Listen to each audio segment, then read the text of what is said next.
published 2105 EDT, the 1st of September 2017, updated 2105 EDT, the 1st of September 2017. A mannequin that was used to snare a suspected serial killer who is accused of murdering homeless men is set to go on display in a Las Vegas museum. Metropolitan Police had a trick up their sleeves when it came to catching Shane Schindler, 30, who they believed bludgeoned to death two men earlier this year. Officials staged the mannequin to be dressed like a homeless person, leaving him on the ground in a vacant lot near where the two homeless men had been killed. Schindler was arrested when he was filmed attacking the dummy in February, and was sentenced to spend between 8 and 20 years behind bars in August. Now, police are putting the mannequin on display at the Mob Museum for the event called Metro Police Sting Operation Decoy Dummy, on September 19th. A Las Vegas museum will display the mannequin that was used to snare a suspected serial killer accused of murdering homeless men. It will be at the Mob Museum for the event called Metro Police Sting Operation Decoy Dummy, on September 19th. Shane Schindler is accused of murdering two men earlier this year. He was arrested after he was filmed attacking the mannequin in a lot where the men were killed.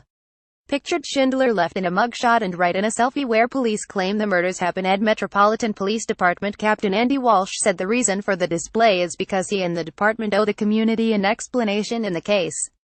Walsh will be at the event to answer questions during a panel discussion, along with a prosecutor and a homicide detective, reported the Las Vegas Review-Journal. Speaking to the paper, he said the museum night will be a chance for him to talk about the story and remind people that two men they'd never heard of lost their lives on the street corner one night for no reason other than they didn't have a house to sleep in. Walsh added, "When we did it, we didn't ask for permission. I knew it was my responsibility as captain in the community to do this. If we sat back and waited for information to be developed, we could have had a third murder. It received a lot of media attention when we did it, but it was something that was obviously not traditional. It involved a lot of risk and a lot of coordination. And once we got to the point where the mannequin was attacked, it involved a whole separate set of challenges." Officials staged the mannequin to be dressed like a homeless person, leaving him on the ground in a vacant lot near where the two homeless men had been killed. Schindler was filmed on February 22nd removing his ball-peen hammer from a plastic bag left to strike the mannequin on the head twice. Right, Schindler's ball-peen hammer was confiscated at the scene where he hit the mannequin. Schindler was caught by police who were investigating the murders of Daniel Aldape and David Dunn, two homeless men who were beaten to death in January and February. Another homeless man was assaulted months earlier and survived but did not get a glimpse of his attacker. Suspecting a serial killer with a specific taste for homeless men, Las Vegas police detectives laid out the dummy on February 22nd and covered the back of its head to make it appear as though it were a real person. They watched on surveillance footage as Schindler, a Michigan native, approached it with a plastic bag. He watched the dummy for several seconds, then calmly removed his weapon from the bag and launched at the dummy. After striking it twice in quick succession, he walked slowly away. Police swooped on him seconds later and took him into custody.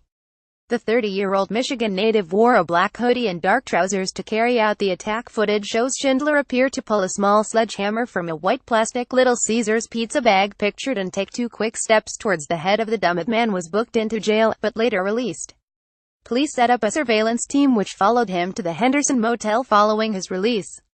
When they got there, they searched his room, and found a receipt for a hammer that had been returned to Harbor Freight, and confiscated a second hammer, reported the Review-Journal.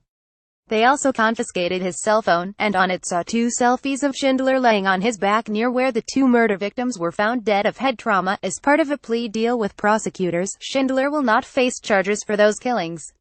He has never admitted to either of them but confessed after his arrest that he believed the mannequin was a person when he attacked it. Police said it was good for the community that the suspected serial killer was off the streets. Police believe Schindler was responsible for bludgeoning the two sleeping homeless men to death and injuring a third. However, cops admit they have no hard evidence to prove this, but in June, Schindler pleaded guilty to murdering an inanimate object. Walsh spoke of his relief earlier this year that Schindler had taken the plea deal. "This is good for the community, that he's taking this deal, he's off the streets.